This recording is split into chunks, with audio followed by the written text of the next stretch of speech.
what's cool about it is that it ends up being a hoax. No, let me see. Let me start this again. What? Let me see. I gotta read this a little bit.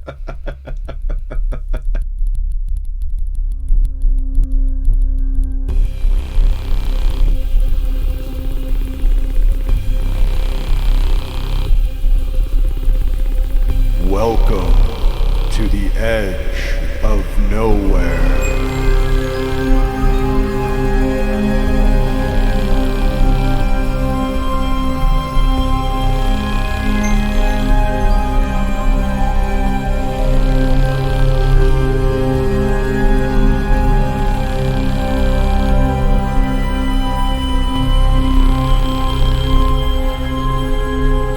Monster Lore Tour Podcast.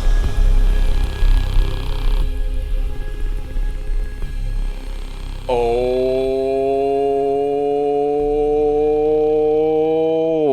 right. Hello, everybody, and welcome to Side Trail number 32 of the Monster Lore Tour Paranormal Deep Dives from the Edge of Nowhere podcast. I'm your host, Jeremy Carr, here as always with my co-host in the other side of my coin, Mr. Matt Ozero, a.k.a. the Moz. How are we doing for this Side Trail, Moz? I have no complaints. I like that about you. Yeah. You know it's not true, though. Oh, I know. Believe me, I know. You should hear him when the mic turns off, ladies and gentlemen. I don't complain. I kvetch, and that is different. It's like, hey, you know, we got the, it's like a fun. Kvetching is, it's a joyous way of complaining. Like, it's complaining in a way that, like, I'm enjoying it. On some level, this is fun. I'm just kvetching. I would refer to you as a grumbler. A grumbler. You're very grumbly. Yeah. Is that, like, do I have to fear Yukon Cornelius? Oh, the dentist is going to take my teeth out? Well, if this was Sesame Street, I would be Snuffleupagus, and you would be Oscar the Grouch. Yeah. Is that fair?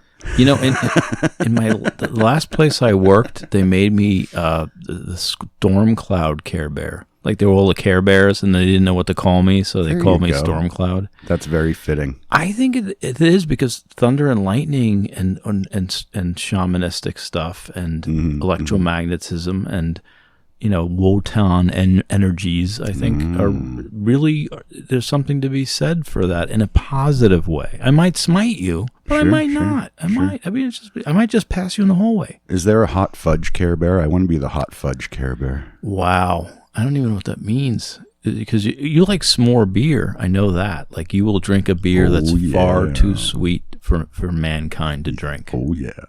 You know, Bone is the IPA guy. He's in the middle of the hermetic pole. I'm the double IPA, so I'm on the evil side. You're very hazy. I can be hazy too. You live in a and haze, disoriented. You know, we talked about the shamanistic disorientation piece, and then you're on the sweet side of this. Oh, I'm a sweet guy. You know, so we got the malt. You got this whole kind of malty thing going on this side. We've got Bone in the middle, and then we've got me on the dough. I don't know. Now I need a beer. Would you like one? I do have. That's okay. Let's do the side trail first. All right, let's do it. I'll have a beer when we start editing. Are we doing the side trail now, or are we still talking about doing the side trail? No, we're doing it right now, Mus. This is it. So you got to finish off your Bridgewater presentation here. Before we get to the main part of the side trail, here's what I had to cut out, because we're trying to keep. I'm trying to keep my episodes under 17 hours. Yeah, please. Sometimes it's been like 47 quotes you've had to put background music to, and you're like, which is cool. It sounds good. I spent last week putting in background music for your quotes. And then he says it not in a nice way, you know. Well, we agreed that the proper time for an episode when we started was 75 to 90 minutes, and now we're doing nothing but like 2 hour long episodes. Yeah. Well, you know what happened is the Christmas special. We're trying to pull it back. You said for the Arctic Shapeshifter, it's a special. Make it as long as you want. And then you had trouble reeling me in. Yeah. Then I set you loose, and I couldn't get you back. Yeah. Well, we are back. We're going to try to focus. I'm sorry that we were recording as usual. And basically, I wanted to start off really quick though with some fun with etymology, which I like to call fun with etymology. This is a stretch, but still interesting. We all know Merlin, right? And that's what I talked about with Tispaquin. But Tespagwan's actually closer to Taliesin, the slightly more historical being associated with power, who is actually more likely an actual historical figure than Merlin himself. And the word Tespagwan is also vaguely reminiscent of that Pythonian silly party candidate. Do you remember? Tarquin, Fin, Bin, Lin, Bin, Wim, Bim, Lim, Bim, Bustop, Fatang, Ole, Biscuit Barrel? Whoa. Yeah.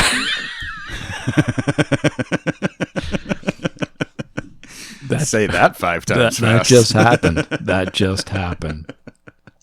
Of course, the word python also means snake. Of course, yeah. Yeah. So, there's a reason I'm doing this, and I don't know why when I make jokes and when I do these things, they start to make sense to me.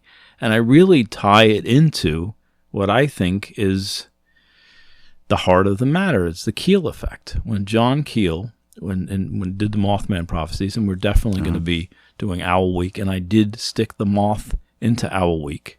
Okay. Because makes sense to me. Some journalist wasn't really paying attention and called it a moth. Right. And the statue guy kind of kept, we got to make it look like more like a moth. It's become a thing, yeah.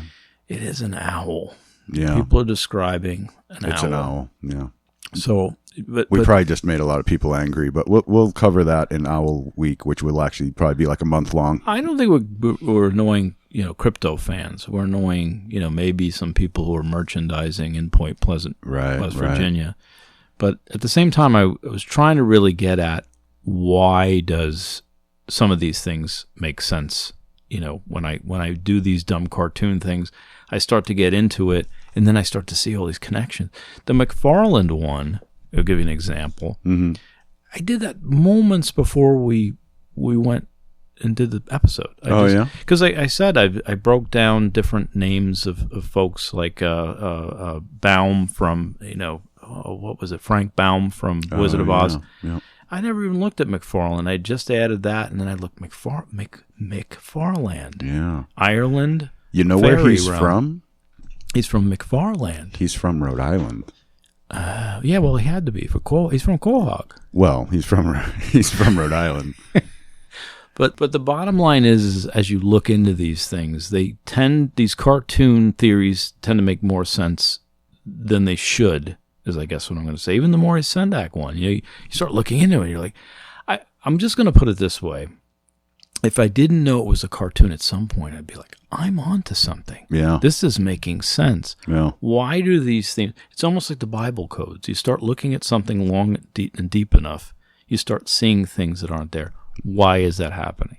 That's why this is kind of a Scully-Muggly kind of feel to it. And this is Steven Pinker. We go way back.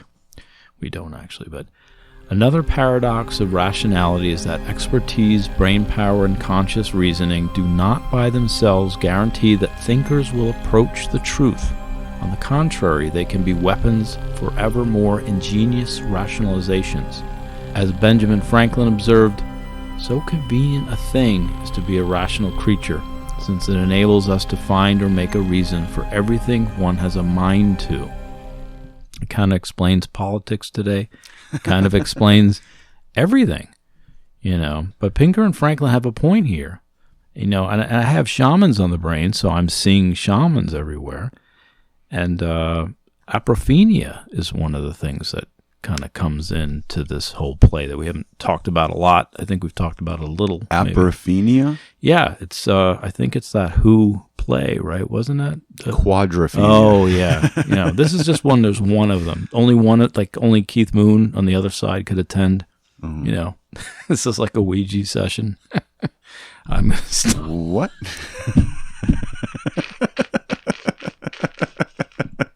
We've lost Maz, ladies and gentlemen. I don't know what I said. Well, I don't know what I was saying. So I think Hal got you from the Hollow Moon episode. But here's what aprophenia means. It means seeing patterns that aren't there. It's what human brains like to do. And then I heard Michio Kaku say this one time somewhere. It's what humans' brains do. We see patterns where they aren't there. So seriously. It insists on finding logic in things. Yeah. Even when there's not. Yeah. And I feel like, again, back to John Keel, what happened there? He got caught up in this whole Wetico-y kind of weird vibey kind of anxious moments where things are happening, and he's following all these leads. Some of it corroborated by other people who were there. Some of it gets really into the weeds of, give an example, Nick Redfern, he looked into Men in Black, and then all of a sudden he has weird things happening about Men in Black. Cleland with owls, he starts studying owl more and more, and then at the end of the book, anytime he calls someone, they see an owl after he talks to them. That's an interesting one, though, because it's other people seeing the owls. It's not him. Yeah. So it's not like something in his brain. It's other people are being very directly affected by interactions with him, it seems like. Right. And why when we study something? But you remember what I said to you when we started this podcast. I had reservations for two reasons. One, I was like, can we add something because I love this stuff, but I've heard it all. Right. You were worried we'd just be rehashing everything we've already heard. I want to do a deeper dive and add something to it. As soon as I realized we could do that, at least to my mind, whether other people feel that way or not is a different story. But for me, I'm learning way more than I thought I would about it, for one. And the other problem, I thought things were going to start to happen. Right. And I told you that, right? Yeah. And I think I said it like, it was almost like a Hunter S. Thompson thing where things are going to get weird, so the weird have to turn pro. I didn't say that, but that's kind of what I was getting at. And the reason I believe that is if you focus your attention, we're all shamans to some degree. I think it's in all of us. It's just a matter of how much you focus on it, try to actually use it, and focus on that power that exists in all of us. That's all it takes. It's an education thing, you can learn anything, you just have to want to. Yeah. And I think we all have the potential for those sorts of things, Yeah, but attention. And right, we talk about even mindfulness is attention. You're giving attention to something. Right. And giving it your energy, so to speak. Giving it your energy. And there's a fear if you kind of look back into the dark. You're supposed to look back into darkness if you're doing your own work, shadow work. I bring up the Neil Jungian stuff a lot, but geez, no one's going to know what we're talking about anymore. Neil Jungian means neo-Jungian. Yeah, we're going to have those from psychology. Caveats. But if you're doing your own work, that's supposed to be part of it. And yet, we get so lost in these weeds and you are focusing on something ultimately negative. And there's another piece to it. We already talked about it with Doppelganger. Robert Louis Stevenson, talks about how a lot of his stories came from the brownies and the fairies. Right. He was channeling the stories. He wasn't creating them. He was just channeling them. Yeah. So you get the channeling, you get the downloading, you get the attention, you get these patterns, you get this weirdness. And I don't know, like for me, even the cartoon things, they start off as a joke. And then as I look into it, I'm like, why are these, the Maurice Sendak thing? Like, why does this seem to make so much sense? Yeah, and it really happened for the Skin Walker. If you haven't, listened to that one yet, please go back, because I didn't think when I started this, it just looked like he was dressed like a little Skin Walker. That it was really going to be much to it until, and I came across that title and an Asma, it was basically a study I was reading by Stephen Asma, and I was like, wow, this is cool. And he mentioned Where the Wild Things Are. I don't think in the context of that, but I went, wow, that kid was a, yeah. And then I went back, and then why does all that stuff, it meshes up so well. Why does it mesh up so well? So I think it's that, again, we're seeing patterns where there are none, but are there patterns, I think is more the question. Did John Keel just get too in-depth at that time and all that weird stuff started happening at point blank? Because he got away from Mothman very quickly. He did all this Mothman research, the ones we've heard, he talked to all the people, and then it's Men in Black and all this weirdness happening around that town. Everybody's scared. Fear is everywhere. Right. The mass psychogenic illness is just everywhere. And then all this weird stuff's happening, culminating, of course, in a bridge collapsing. Right. That killed, 42 people, I believe. Is it? So how does this tie into the Bridgewater stuff, though? Well, I did the Stewie one for me, and I know this is the one part of this episode that didn't impress you, and you were following the whole thing, and it was kind of crescending, and you were like you actually connect, like, well, what are you going to bring otters and Alaska back in this? And right. that was the next thing, and you were already like, hey, that was a pretty amazing connection, actually. Thank you. Connecting the Tlingit of Alaska to the Wampanoag from Massachusetts. Well, I just found it. It was there. Penobscot shamanism, Tlingit shamanism. Oh, it was the Penobscot. That's right. Yep. Yeah. I mean, that's close enough, because actually the Penobscot came much further south, and there's actually not that much space involved. They were right. They were a tribe that was interacting with the Wampanoag for sure. Oh, for sure. Yeah. So yeah, I don't know why things tied in, because usually we tie things into a little bit of a bow. We try to a little bit more, but that episode just kept tying things in. I mean, I didn't find the Coleman thing until later. I didn't find the, with the snake and the priest stepping on the pitchforking the snake, and right. then, right in Coleman's book, there's a snake that shows up every 7 years on King Philip Street. Yeah, that's pretty wild. And then I found the connection. I found that treed otter connection, and then more importantly, Stewie. He is, and I think we already did this already, but you don't think he looks like? I think everything. Well, he fit a lot of it, but because he was hungry. You lost it because. Well, in the elongated and skinny and really long feet and stuff. He's elongated. He is shaped very oddly. He has a huge head. Yeah, his head is. He's withered. Football. He's ancient. He looks much older than he is. Yeah. For me, seeing Stewie and making that connection, I went, he's like every changeling that they talk about. Right. And, I know that's the part that didn't grab you, but, And he's even seems to be rather non-binary, which is a shamanic thing as well. Well done, sir. Moving beyond gender kind of thing. Yeah. He's trans-animated or something. I don't know. I panicked, but yeah, that's a word. Oh boy, it is now. Yep. But the other thing from a Scully Muggle side of it, and this one that I skipped because we kind of glossed over the Scully Muggle section. Right, that's what this is really supposed to be, right? Well, I lie. I mean, this is aprophenia is a Scully Muggle. Like, why? Oh wait, I never did the bumper. The Sir Richard Scully Muggle Skeptics Review. You're full of crap, and that's the nicest thing that I can say. I don't know if that was the right place for it, but I needed to play the bumper sometime. I know it makes you happy. It does. I like the bumpers. Makes you happy.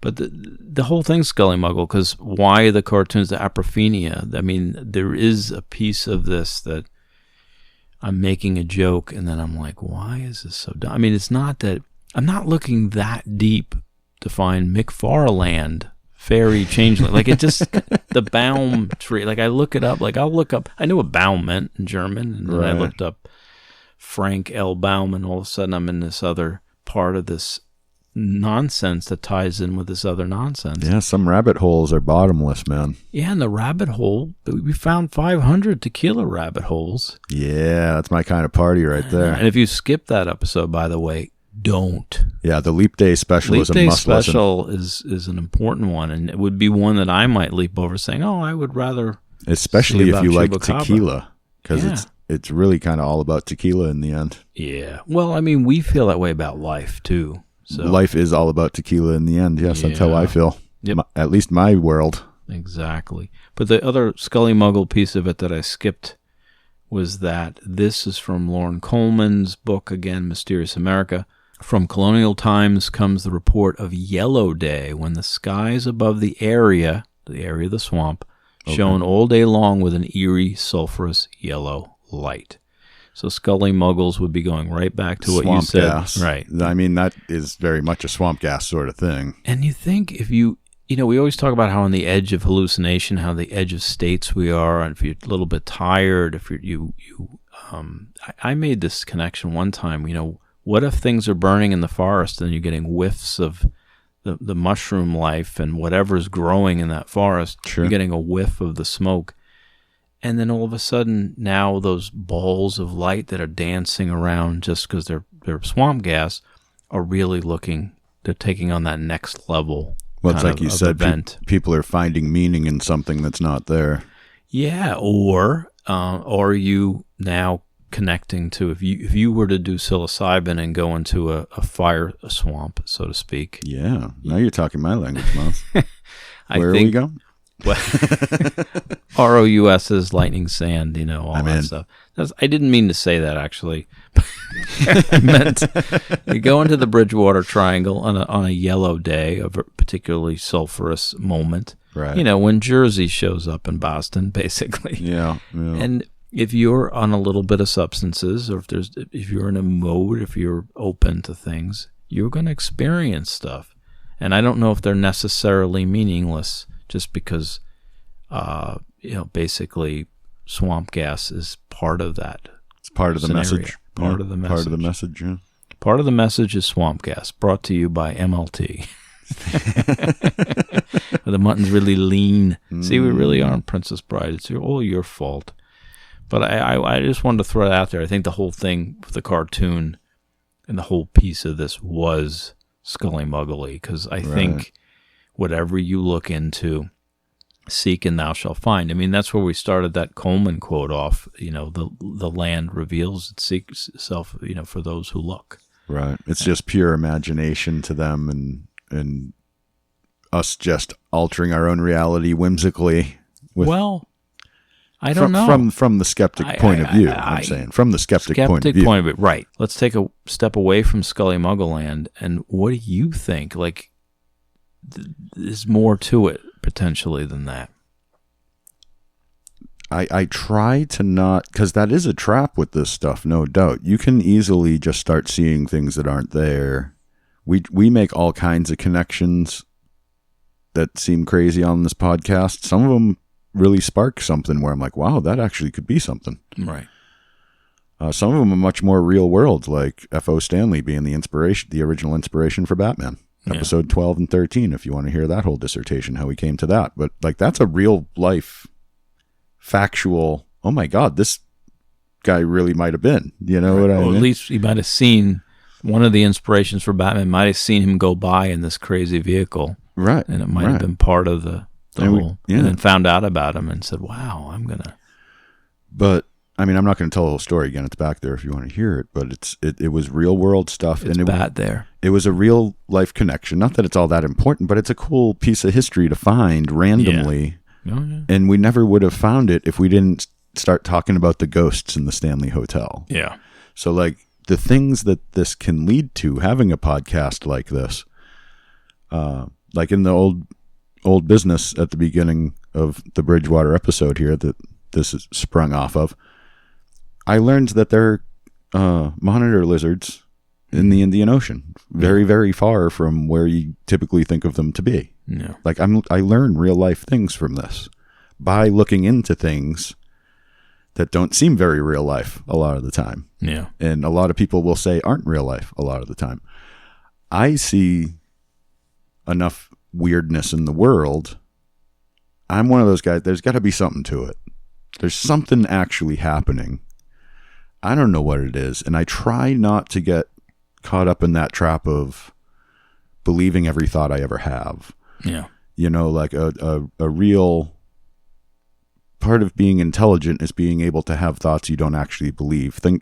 Expound on your thoughts on things that you don't actually believe, but you see something in it that it might lead you to some kind of actual truth. Right. Eventually. But just the theorizing, it's the thought experiment part of it that I really enjoy. You know what I mean? Yeah, we do that a lot. Yeah. It's kind of what we do is thought experiment.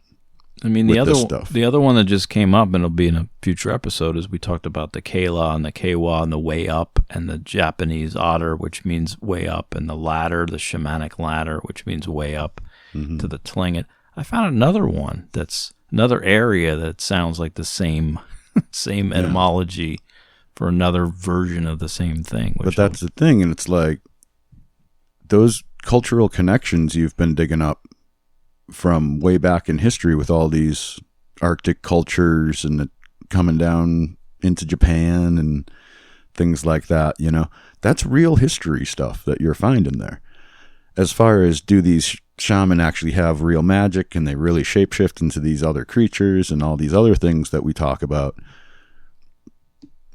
at a certain, you know, I believe in that in a certain level. I'm not going to say I absolutely know for sure that any of this actually really happens, but I think there is that potential of power within people that we can move beyond our normal perceptions, our normal abilities. That's me. Not everybody's going to believe that. That's what paranormalists do, though, is we open our minds to things that may not seem so rational all the time. But you do have to find that line to walk. Because if you just go... And you got to bury the shaman on that line. Yeah, there you go. You got to face them toward the enemy. So yes, that's what I would do. If you get too caught up in believing everything you ever hear in the paranormal world, you're not going to be able to focus on it right to actually pull any truth out of it. You're just going to... Right. The commonality is kind of what I'm like, why does this theme it's the keep filters. Popping up? You got to look at all the connections you can find, but then you got to have those filters to run it all through to be like, okay, which ones of these actually make real world sense and actually hold some kind of actual potential truth to them? Yeah. And which ones are just me daydreaming and being like, everything's one thing? Yeah. Which in the end it kind of is, but you know. Well, I mean, it does get to be, you know, when you talk about boundaries, you talk about unity, you talk about all this consciousness theory stuff. I'm reading a study now, which we'll be discussing in a future episode, and it really, it's almost like I keep coming back to that first episode, the skin Walker, with that psychologist that says it doesn't matter if it's real; these people are really being impacted. Yeah, if you believe it enough, it's real, right? Right, and what are they seeing, and can you see this? Are you more in tune to seeing what's happening, or is it just all fear based, and you're losing your? Are you losing your ability to really grip with reality to the point of anxiety and mental illness? Or are you in tune with something that someone's trying to portray as far as a different shape or a different thing? Right. And this study kind of gets at the heart of that from an ontological standpoint. Right. So I think a lot of it comes down to personal experience as well. Because I've had some experiences. Yeah. Some of them I've told on the podcast already. Some of them I will, you know, the rest of them will come up at some point in the future as long as we keep doing this podcast. But I think that's part of it is once you have an experience like that, something completely irrational, but you know it happened kind of thing, you know what I mean? Like it makes no sense, but there it is. That's going to that's going to rewire you a little bit. And you're going to be like, oh, well, I guess maybe it's not all BS. And, you know, maybe these people aren't just crazy because I just saw something too. And I don't think I'm crazy. Am I crazy? Like, because, you know, it'll put you through that process. But if you have a few experiences that you know, the only explanation for what just happened is something beyond normal reality, you're going to be much more open to believing that there is something to all this. Something wicked this way comes. Yeah, but if you never actually experience anything outside of totally normal reality, then you have no reason to believe it, right? Yeah. And after all that tequila, something gastric this way comes. As long as it's blue agave, it's good by me, man. I think it's the fruit-flavored Tums that I have, so. Nice. No, Pneise, P-N-E-I-S-E, Pneise, those shaman warrior guys. Okay, now you're just going berserker on me, man. No, I agree with you. Is this the sign that this side trail's over? We're going like so far off the rails. Does that mean we're done? On a crazy train. No, I don't disagree with anything you said. It's the heart of what we're trying to figure out here. And I think we're going to discover more and more as time goes on. There you go. I like that. That was a very philosophical sort of conversation there, Maz. That was a little different sort of side trail. Thank you. That's very good. Did lead to gastric distress, but, you know. Yeah. Anything else to add or subvert before we go? I'm good. All right. Well, that wraps it up for Maz's Bridgewater Solved saga here. We will see you, I guess, next Tuesday at this point with Batsquatch. Thanks for the members listening in the member section on Patreon. You get to hear this first right after the episode. Everybody else who's listening on the compilation, thanks for coming around and following along with the Monster Lore Tour on whatever platform you're on. Make sure to hit those happy little fun buttons before you go. Like, subscribe, share it with your friends. The Patreon is only $1 a month now, patreon.com/Monster Lore Tour. You can get early access to all of the episodes and attached side trails. But we're going to get out of here. We will see you on the next episode. Until then, make sure to keep it weird.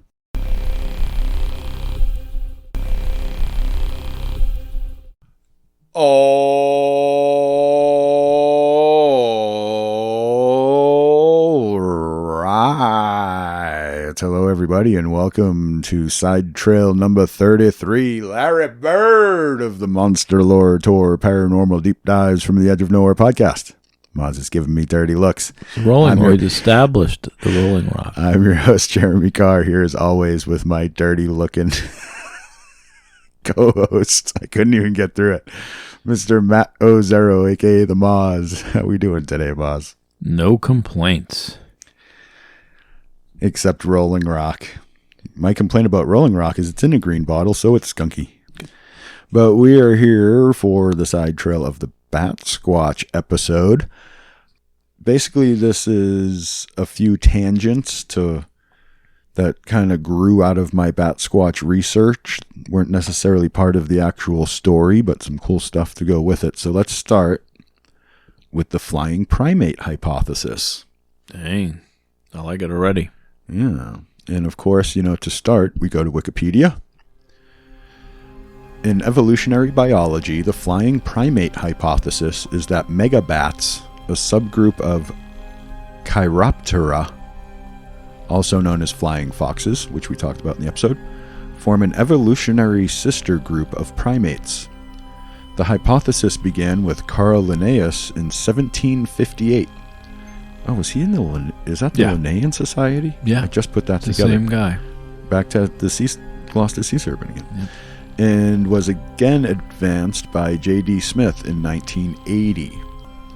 It was proposed in its modern form by Australian neuroscientist Jack Pettigrew in 1986, after he discovered that the connections between the retina and the superior colliculus, that was the Roman a region dictator. Of the midbrain, a region of the midbrain in this case, in the megabat Pteropus, were organized in the same way found in primates, and purportedly different from all other mammals. This was followed up by a longer study published in 1989, in which this was supported by the analysis of many other brain and body characteristics.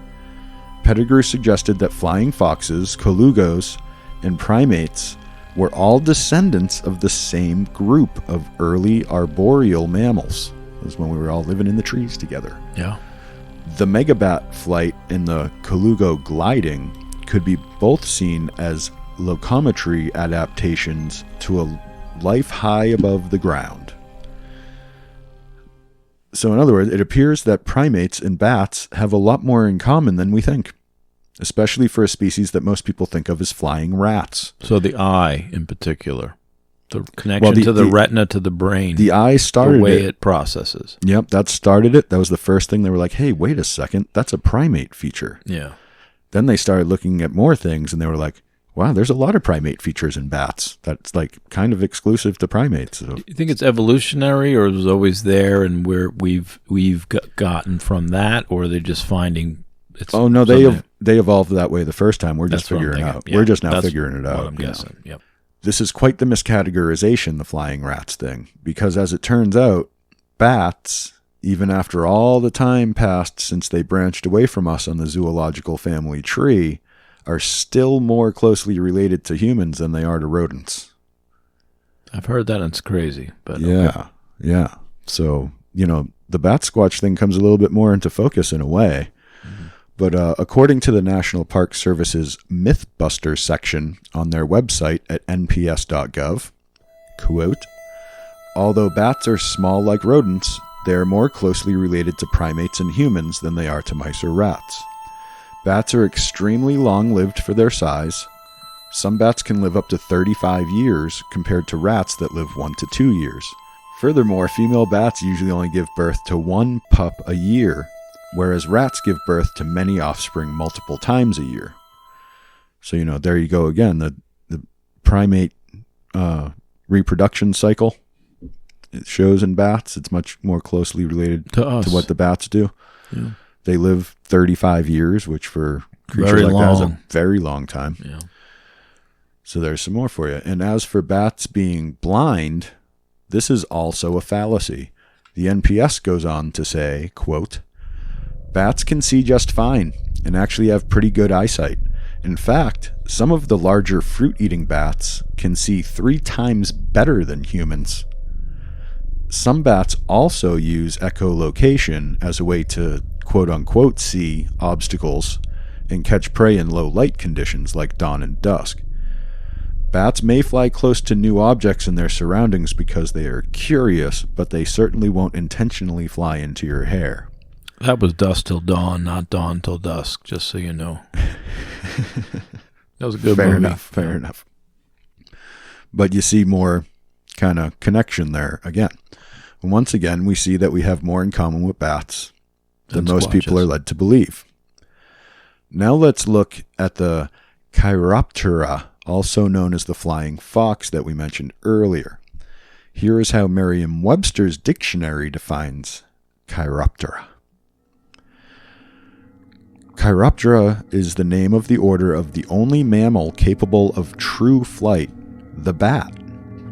The name is influenced by the hand-like wings of bats, which are formed from 4 elongated fingers covered by a cutaneous membrane.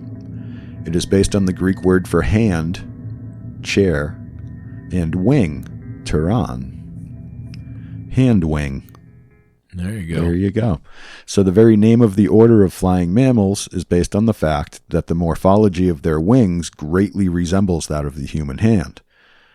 Pretty good, right, Moz? I like it. It just keeps building. Let's look specifically at the flying fox that we keep mentioning. Let's have Moz introduce the flying fox, actually, with the following passage from Wikipedia. Pteropus is a genus of megabats, which are among the largest bats in the world. They are commonly known as fruit bats or flying foxes, among other colloquial names. They live in South Asia, Southeast Asia, Australia, East Africa, and some oceanic islands in the Indian and Pacific Oceans. There are at least 60 extant species in the genus. Flying foxes eat fruit and other plant matter and occasionally consume insects as well. They locate resources with their keen sense of smell. Most, but not all, are nocturnal. They navigate with keen eyesight as they cannot echolocate. So I think something... So they're not proper bats if you can't echolocate. You're not. You're just not. I was going to say something to note here is that although bats are related to humans, the bigger species seem to have the most in common with us. The bigger the bat, the less likely the echolocation, the better the eyesight, things like that. Right. No echolocation, long lifespans, 1 kid a year. They're omnivorous. Did you notice that? They eat plants and bugs. Insects. Yeah. Omnivorous. And they get pretty big. And just how 6 big? feet. Well, the flying fox in particular can grow to a wingspan of 5 feet, which is about 1.5 meters, and a body height of about 16 inches, which is about 40 centimeters. So not huge. Mm-hmm. But you see one of those flying at your face. Oh, yeah. That's a big bat. That's scary. That is a big bat. The biggest of the flying foxes, the giant golden-crowned flying fox of the Philippines. See, that's not too far from the Ahul and Orang Bati territory over there, that part of the world. But the giant golden-crowned flying fox has an average wingspan of over 5 feet. The average is over 5 feet. And weighs in at up to 3 pounds, which puts it in the same general weight class as the great horned owl. That's pretty impressive. Yeah, that's pretty big. Definitely big wingspan for a creature like that, but nothing close to the proportions of the Batsquatch yet. But just it is 28 kind of leaning shy. It leans you a little more toward the Batsquatch thing. Maybe not being so crazy. Maybe. Well, people get things wrong, but 6 feet to 36 feet, I don't think they get it that wrong. It's just way too big. Yeah, they don't get it that wrong. But here's the thing with these flying mammals being so closely related to humans, and us now knowing that we share a common ancestor pretty far back in time, but not nearly so far as most of us would think, shouldn't it be a possibility that at some point there well could have been larger, more human-like flying primates patrolling the skies of Earth, though? Yeah. Maybe not 9 feet tall and furry and 50-foot wingspan, but, you know, a good bit bigger than what we're talking about with the flying fox even. What are the biggest in the fossil record? Megafauna-wise. You know, I didn't check the fossil record. Maybe you should do that for old business. There you go. Old business. Okay, yeah, I made a note. We'll get back into the fossil record on that in the next side trail. Thank you. That's a good question, Moz. I'm interested to look into that. Let's get back into it here. There is another non-flying mammal related segment I'm going to do, but first, let's finish up our flying primate section with a couple of other tangents that grew from this tangent. Another mammal with flying in its name is the flying lemur. These little guys aren't actually flyers, but gliders, sort of a bat-looking version of the flying squirrel. They honestly don't have much to do with what we're talking about here, but I thought I would mention them as they are often thrown into the conversation with flying mammals, and also really just because they're so freaking cute, Moz. I sent Moz the pictures. Look at these pictures, Moz. They do. They are. And they're so freaking cute. I'm going to attach these pictures. They look like bats. They're very bat-like. They're kind of batty, but... Yeah, but cute bats. But so cute and like furry and soft, like you want to pet them. Yeah. You know? Especially that glowy albino looking one at the bottom there. Yeah, the white one. But I will attach these pictures we speak of on our Patreon page. Once the episode is public, you can also access it for free on our Patreon at patreon.com/monsterloretour, and you can go into the show notes. You can see the pictures we're talking about. Is this the lemur Batsquatch theory? If you just search for the flying lemur images online, you'll pretty much find the ones we're looking at anyway. So they're so freaking cute. But anywho, enough fawning over the little flying lemurs there. One more bit on the flying primates, or to be more specific, actual flying monkeys. There is a class of monkey known as the flying monkey. Did you know that? Like actually in real life? No, I did not know that. Yeah. This is the white-faced sakis, that's S-A-K-I-S. So they're gliders too, I assume. Not even really. It's actually, they're nicknamed flying monkeys due to their ability to leap up to 10 meters from branch to branch. Yeah, but they don't have anything going as far as gliding. They're just jumpers. Like the flying lemurs, they don't have wings. They don't actually fly. It's literally just because they're so good at jumping from tree to tree. It looks like they're flying. 30 feet is They jump so far. Like that's a long way, man. It's like if Fonz tried to jump the shark and it was Jaws. That's a big jump. Gonna need a bigger jump. Yeah. Anywho, but there is one other bit on full-on flying monkeys I found in the course of my research. I'm sorry, Moz, I have to do this. You might end up shaking your head at me for this one because can I do it right away and get it out of the way? It's kind of it's just a local folk tale somebody created, I believe. About lemur squatch. But I just enjoyed this so much when I came across it, I really wanted to share it. Is that okay? Yeah. So I will do a little PSA, I guess, for this bit. And don't take this one too seriously. Just enjoy it. It's a fun little story, I think. But it's about real flying monkeys, maybe. Anywho, just a little fun in the middle of side trail here. And it's a side trail. I'm going to do what I want. How's that? Okay, Cartman. But my point is, I found something online describing a potential genus of flying monkeys, like real-life, full-on flying monkeys. It was on the website for the Harpeth Hills Marathon. Actually, you want to do the honors and read this one for us, Mom? Nashville's Percy Warner Park is home to a legendary breed of flying monkeys named the Harpeth Hills Flying Monkeys, after the geologic region where they reside. The Harpeth Hills flying monkeys, classified as endangered species, are only rarely seen by humans. The monkeys are most active during low light, before dawn and around dusk. It's dusk till dawn, but anyway. Sightings of flying monkeys are uncommon, and most witnesses confuse them with large owls, hawks, or flying piglets. What just happened there? That's why I did a PSA. While flying monkeys are reputed to carry away small dogs and lost runners, they are generally harmless.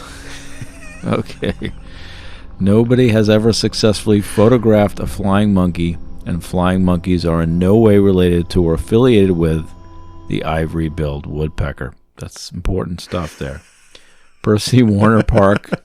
What are you doing to me right now? I knew this was going to kill you. Percy Warner. Wait. You don't have to read the rest of that. I think that's enough.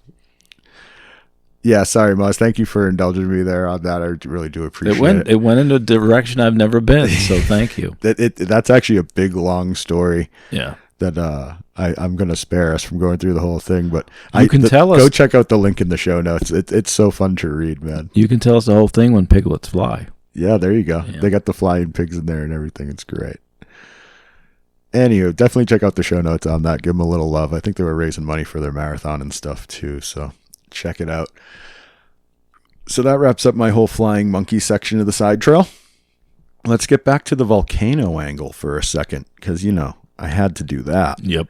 As my main bringing something new to the table bit for my Batsquatch presentation, that was all about connecting them to the ring of fire and the volcanoes and everything. I fell into a burning ring of fire. Yeah. So for the side trail, just for kicks, I looked into what type of monsters are thought to be lurking down in the magmanous depths of these ring of fire volcanoes. And I found something wholly terrifying. As Gandalf said, Maz, there are older and fouler things than orcs in the deep places of the world. It's not just Balrogs, though. There's also that silicon-based life form from Star Trek, the Devil in the Dark. That could be down there as well. So yeah. It could be both. As an example, in this case, kind of Balroggy, actually, I present to you Cherufe, the volcano monster.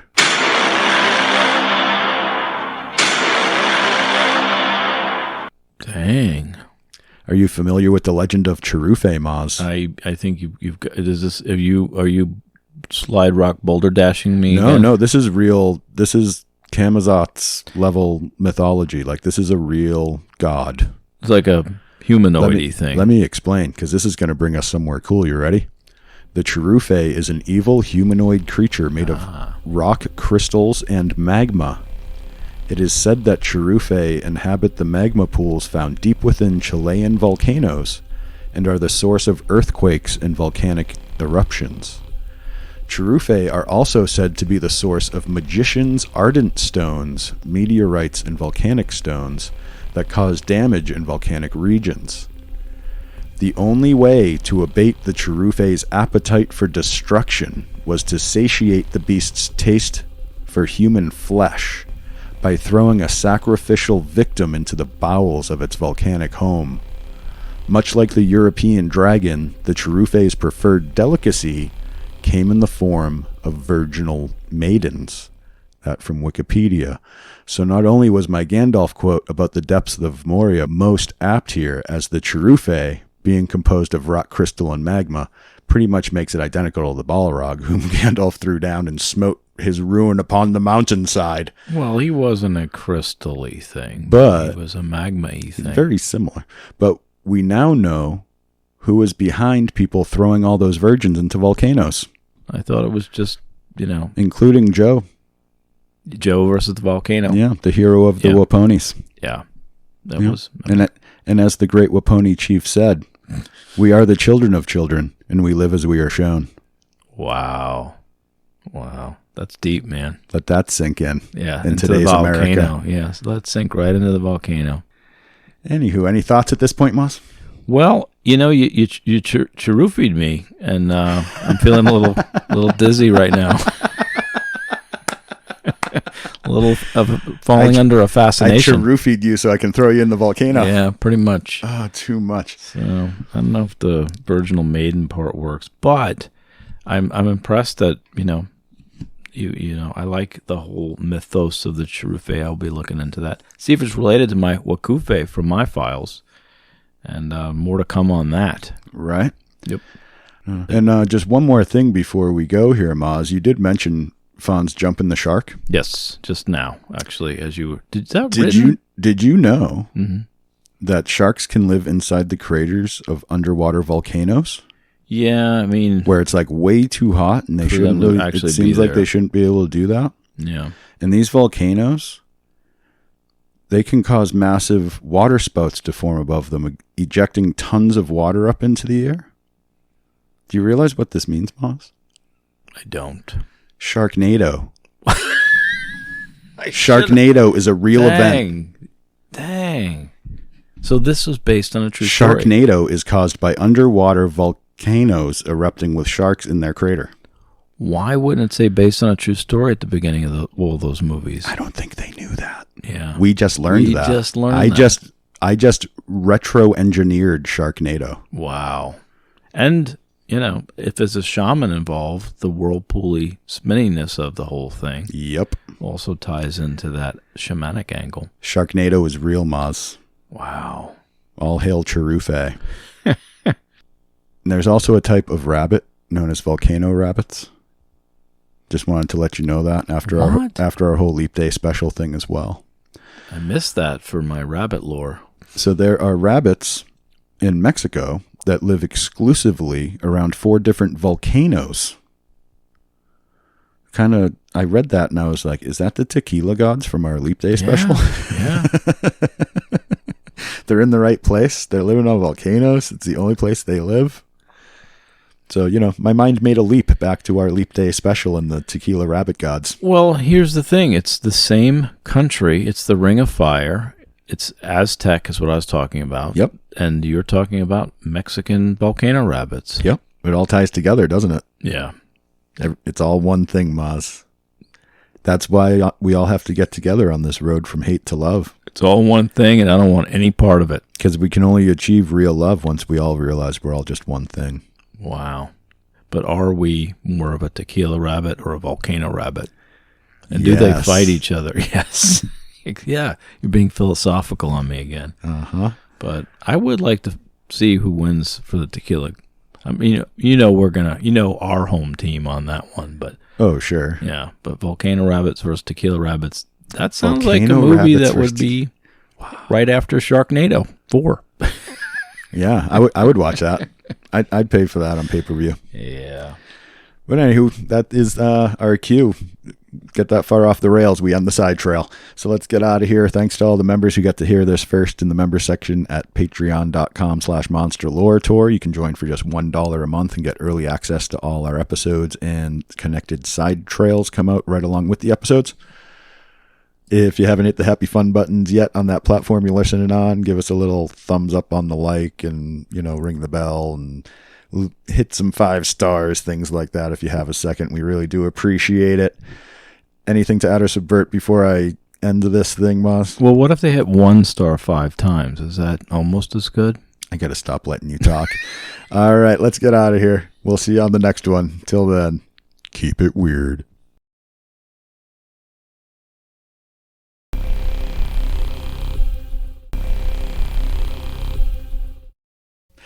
All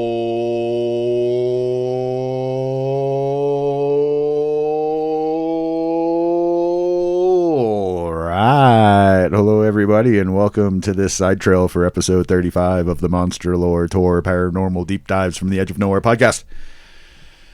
Today's, I am your host, Jeremy Carr, here along with... I am your host, Mr. Pork. Welcome to Fantasy Island. There you go. Thanks for introducing yourself. No, that's Maz, my co-host. But we are here to do a little bit of a different sort of side trail for you today. I'm going to let my new bumper explain it for you.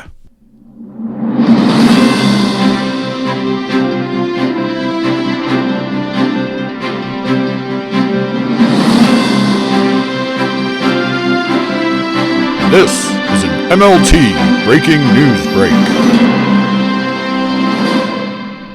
How's that, Maz? I didn't hear anything. No, you didn't, but they did. Oh, okay. Well, cool. Yeah, I asked him to do an in the news bumper because I decided with Megalania, it was just a story about a big lizard, not the usual Maz deep dive you're accustomed to, but don't worry, we're actually going ridiculously deep for Yeti for my next one. Oh, yeah, he's got a 2-parter coming up, so he was giving you a light one this time. Yeah, and so I decided we keep talking about these things I find and these things we talk about, and we keep saving these little headlines, and we said, oh, we're going to do an in the news thing. We never do it. Yeah, we have talked about this a lot, and you said there wasn't much to do side trail wise for this one, so we're going to try our in the news thing. Yeah, I have stuff that's getting older and older and older, and I'm just going to do the more recent ones, and I don't want to keep having these things just go off of our feed. Yeah. And time kind of marches on. So if you do like what we're doing today, you want to see more of us, let us know at our monsterloretour@gmail.com. You can leave comments on our page, monsterloretour.com. We'll bring you to our Podbean page. You can leave comments. Spotify, I believe you can leave comments on our stuff. I still don't even really know how all this works, Moz. I'll be truthful with you. Yeah. Best way to do it, send us an email at monsterloretour@gmail.com, and we will definitely carry through on the conversation with you. Yep. We would love to hear what our fans think. We'd get some feedback, what's good, what's bad, all that sort of stuff. I just got some feedback today. Yeah? Oh, yeah, from Heather, yeah. Well, I gave you that feedback, yeah. Maz is really funny, and then he just mumbles. She said, Maz is freaking hilarious. Oh, that's even better. And then he just starts mumbling. Yeah. It's my life. I was like, that's the perfect review of Maz right there. Yeah. Yeah. Just talk. Tony Balls has a saying. Story of my life. Yep. But anywho, so what do we got? We got some crazy headlines then, Maz. Well, I don't know if they're crazy. They're just ones I wanted to discuss, and we don't discuss them as much as we used to. Yeah, we should do this more, yeah. So, January 15th of this year, Earth's largest ape went extinct 100,000 years earlier than once thought, sciencenews.org. The reason I bring that up is it's bad news for all these giant ape, as Bigfoot kind of pushes the fossil record back for some of these critters. 100,000 years earlier? Yeah, they died out earlier, so there wasn't as these, larger things roaming the earth. That kind of sounds backwards. Yeah, how do you get an earlier? Yeah, like did they not have evidence that told them when they died? I think what they found is that it was faulty data, and they're they're regrouping. Oh, they're redating things. They're redating things, and usually we find things going further back the other way than we think, or they are living longer, or our civilizations pushed back further into Graham Hancock or Anthony West country. This time, we're actually getting larger apes we thought we were around for another 100,000 years that actually potentially died off earlier. So how long ago are we talking? Do you know, like actual how far back this goes? Are we talking million years? Are we talking? Dang, you're getting me on this one. Because they push it back 100,000 years. I'm just wondering how much of a difference that really makes. Like how many years if they're talking, they went extinct 5 million years ago, 100,000 years doesn't even really make much difference. If they went, if they were saying they went extinct 100 million or 100,000 years ago, and then they added another 100,000, that makes a difference. Definitely got some old business on we'll that write one. it down for old business. There you go. But the reason I added that one was just a teaser for this one. A King Kong-like ape once roamed southern China. Scientists say they now know why and when it disappeared. And basically, it was just, they were eaten by Megalania. You had to tie that back in. Yeah, there you go. Eaten by the giant lizards. Why not? But here's the reason I bring this up. And these will all be in the show notes, so you can read these yourself. But the interesting part of this is they say a King Kong-like ape.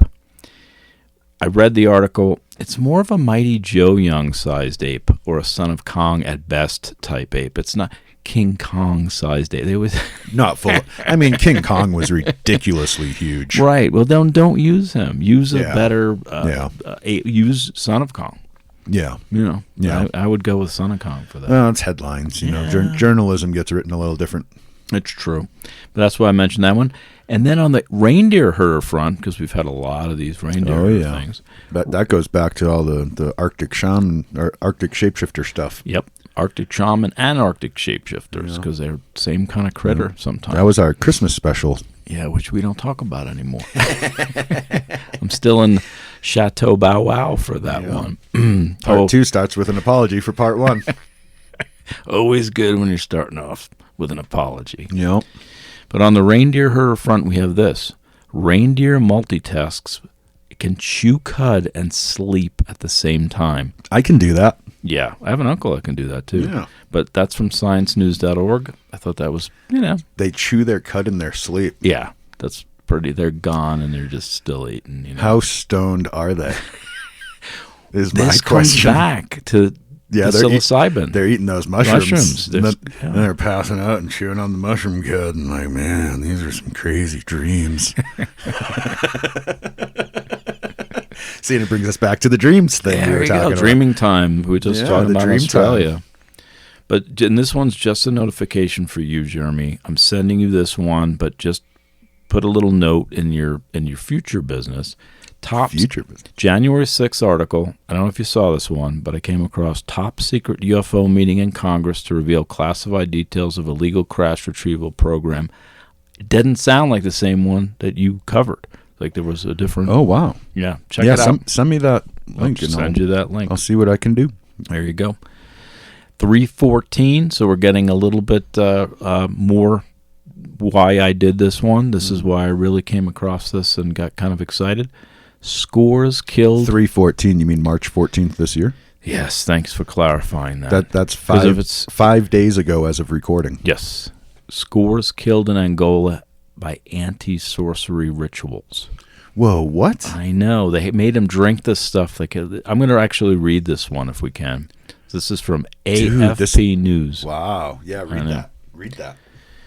So we have about 50 people have died in Angola after being forced to drink an herbal potion to prove they were not sorcerers, police and local officials said on Thursday. To prove they were not? Not. It's like a witch. Oh, it's so witch trials. Yeah. It's like the Salem witch trials. All over again. The deaths occurred between January and February near the central town of Kamakupa, according to Luzia Filmone, a local counselor. Speaking to the, actually it could be concilior. I have to look at that word again. Speaking to the national radio broadcaster, she accused traditional healers of administering the deadly concoction. More than 50 victims were forced to drink this mysterious liquid, which, according to traditional healers, proves whether or not a person practices witchcraft. Yeah, it's the witch trial thing where drink this, and if you die, you're innocent. Yeah. But if you live, you're a witch, and we have to kill you. But it sounds Like they've already executed them. if they all died, then it sounds like they really did some bad investigating. Sounds like none of them were actually sorcerers, huh? Good Bel- God. Belief in witchcraft is still common in some rural communities, despite a strong opposition from the church in the predominantly Catholic former Portuguese colony. Here's the thing, dude. The real sorcerers aren't going to drink your damn potion. Yeah. Oh, yeah, there's another point. They're not going to get caught to begin Yeah. with because they're actual motherfucking sorcerers, man. Exactly. Yeah, that was a bad It's bad reverse day. logic in every possible way. Bad day. I believe in sorcerers, and I still see the reverse logic and all that. Well, the deaths were confirmed by police that 50 died. It's a widespread practice to make people drink the supposed potion because of the belief in witchcraft. Provincial police spokesman Antonio Hassi told the broadcaster warning cases were on the rise. Angola does not have laws against witchcraft, leaving communities to deal with this issue as they see fit. Wow. Allegations of sorcery are often settled by traditional healers or marabouts by having the accused ingest a toxic herbal drink called moblongo. Death is thought to prove guilt. You know, No, death is thought to prove guilt. Oh, death makes them guilty. That's what it says at the end, yeah. So it's the opposite of the witch Yes. trial thing in that factor. So they got it right. So that justifies them making them drink the poison, is that, oh, well, they died, so they were died, guilty, yeah. so it's a good thing we killed them. That's an easy way to just kill whoever you want, I suppose. Yeah, that's a weird mytho-fascist sort of thing going on right there. Yep. Yikes. Good times. Yeah, people never really change, do they? No matter when or where you go, people just be people. People got a people, man. Unbelievable. In Galo folklore, just give you an idea, they said it was a Portuguese colony, but this is in, I believe, Western Africa. But basically, fun fact, the elephant is the supreme being of the animal of the totem world from the Angola, and the lion is the second most popular beastie, and the python is the third, I read somewhere. The elephant, the lion, and the python. Yeah, it was my favorite book by C.S. Lewis. Covers the bases well. Yeah. We will be shifting to West Benin, Africa, by the way. This is a teaser, because the main totems in this village we're about to go descend into is the crocodile and the python are the two big ones. Oh, okay.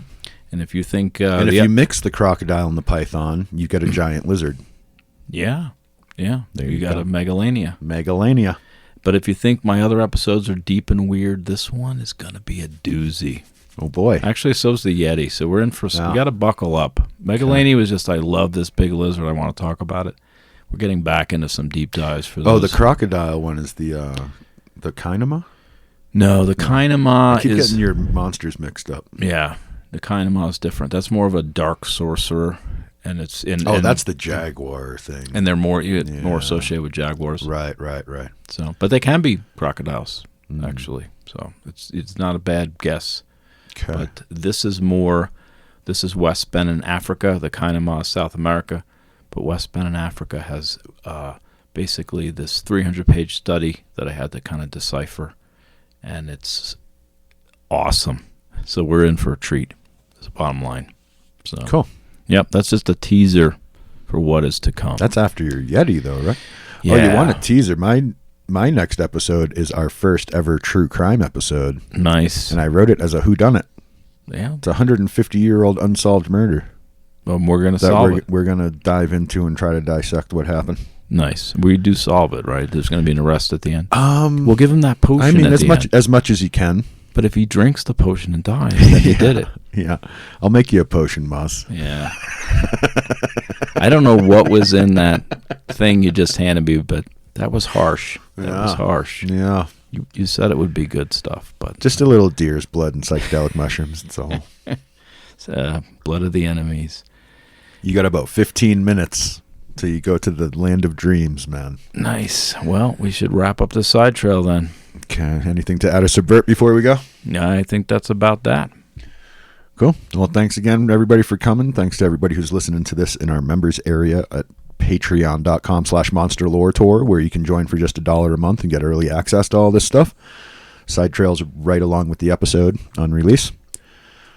We tend to drop chunks. We'll get like 6 weeks ahead, and then it'll fall back to a couple weeks ahead, and then all of a sudden we're 6 weeks ahead again. So it's a little more sporadic in the members area, but it always is ahead of public release. And just $1 a month. Patreon.com/monsterlore.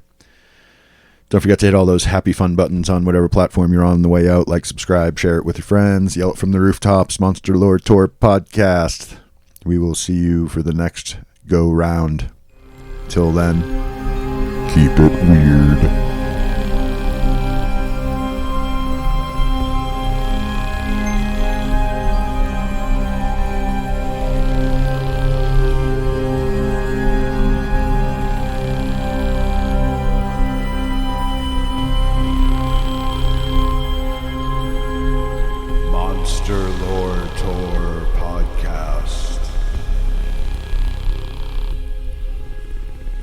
So much stock and flavor ate at that time. I'm so mad at that guy. Right. I could kill him and his whole cult. Oops. Oops. Shut up!